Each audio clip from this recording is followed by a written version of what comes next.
Hello, I am Taylor Brown, and this is exercise 1 of lab 3 for electronics lab.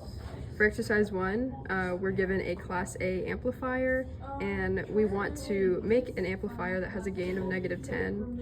So based on that, I calculated what our R1, R2, RC, and RE values need to be in order to have a gain of -10. And then our capacitor values were just given to be 100 microfarads.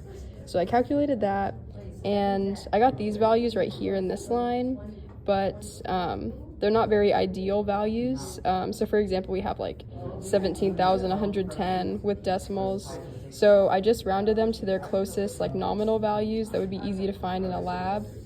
And so there's gonna be some error just due to that itself.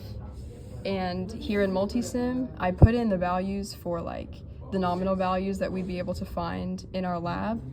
And so when I do that, I got a gain of -8.9, which is a little off from -10, but that's just due to like the changes in our resistor values.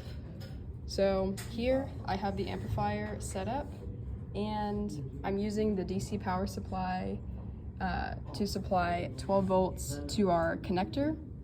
And then I'm using a function generator to generate an AC sine wave with a frequency of 1 kilohertz and 1 volt peak to peak. We were initially instructed to do 2, but Professor Riza made an announcement that we can slightly lower it. So we lowered it to 1. And so when we do that, we're measuring the output versus the input here.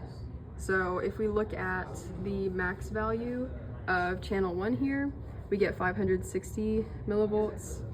And then if I were to just use the cursor, I have it lined up right here to the bottom of channel 2, and I'm getting -4.76 volts.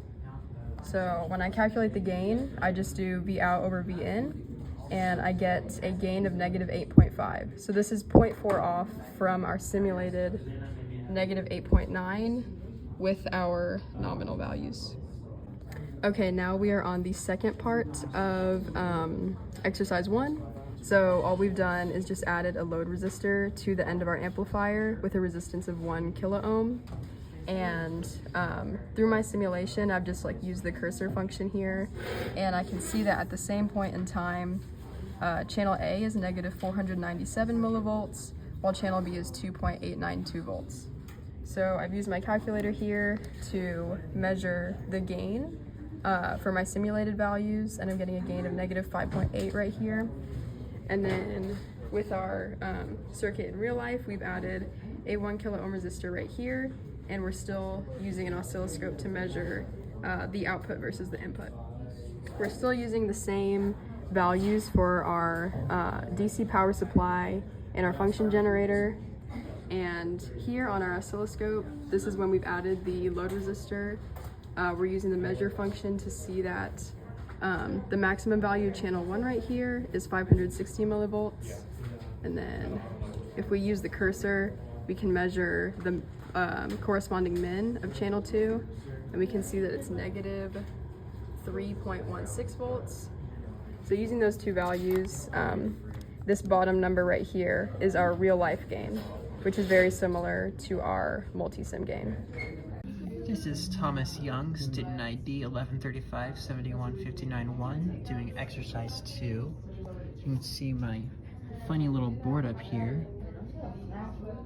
And you can also see my VCC and my oscilloscope, which is acting live time, giving me arc. It looks a little silly on the divots there, but I believe that is because of the capacitors charging and discharging. Alright, this is Thomas Young continuing with exercise 3. You can see I have swapped my RB, which is this 3 resistor chain, for the 2 diodes here. I have the same settings on my sources, and we have our much smaller gap here. We also have a much higher gain, which is very nice.